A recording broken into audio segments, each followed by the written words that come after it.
profession, juga menurunkan standar pendidikan dokter spesialis lewat model hospital based training. Juga ada berbagai kebijakan turunan yang nanti akan dijelaskan oleh Prof. Kum.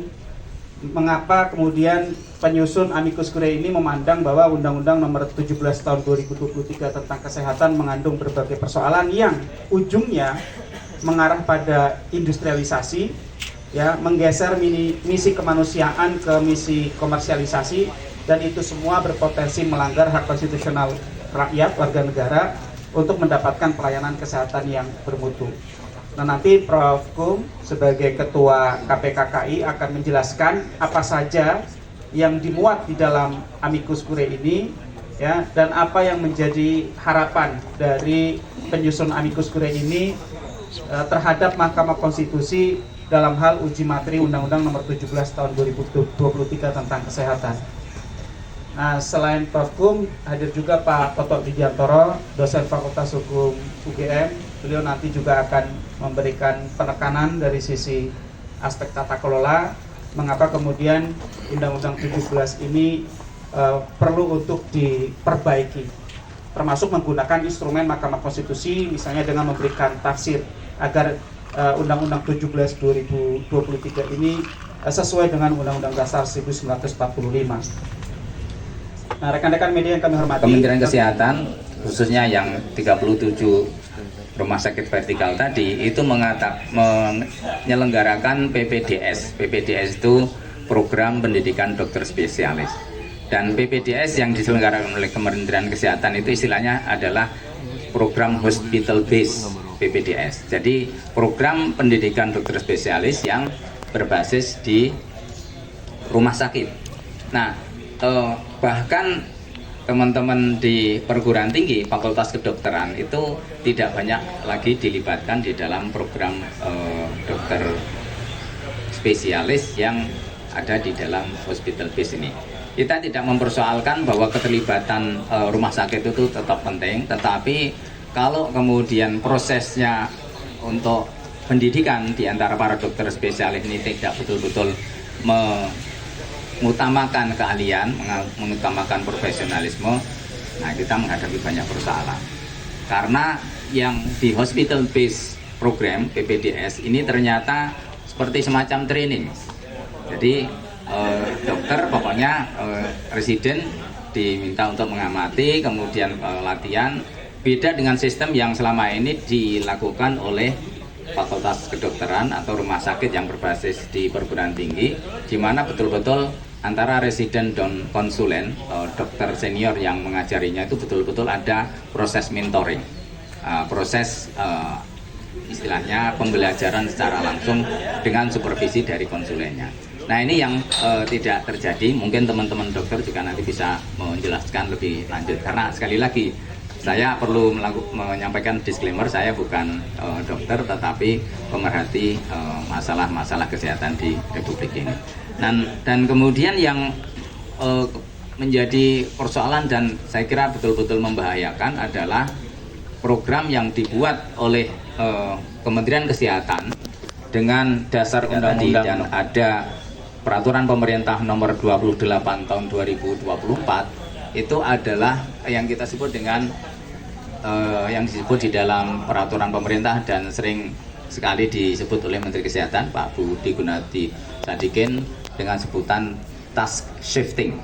Jadi ada pergeseran peran yang selama ini, misalnya saja dokter umum itu hanya praktek di dokter umum dan tidak boleh membedah. Ini ada task shifting di mana dokter umum itu di daerah terpencil itu boleh melakukan tindakan operasi sesar. Dan ya alasannya memang kalau menurut Kementerian Kesehatan alasannya adalah karena masih kurang dokter obsgin gitu ya.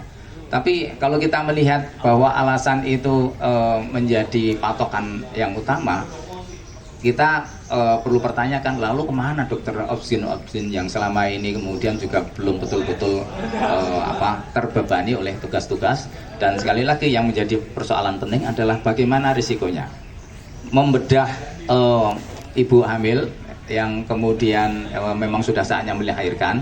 Itu perlu pengetahuan sistemik perlu pengetahuan yang bukan hanya dimiliki oleh seorang dokter umum, tetapi betul-betul oleh dokter obstetri dan ginekologi, obsgin.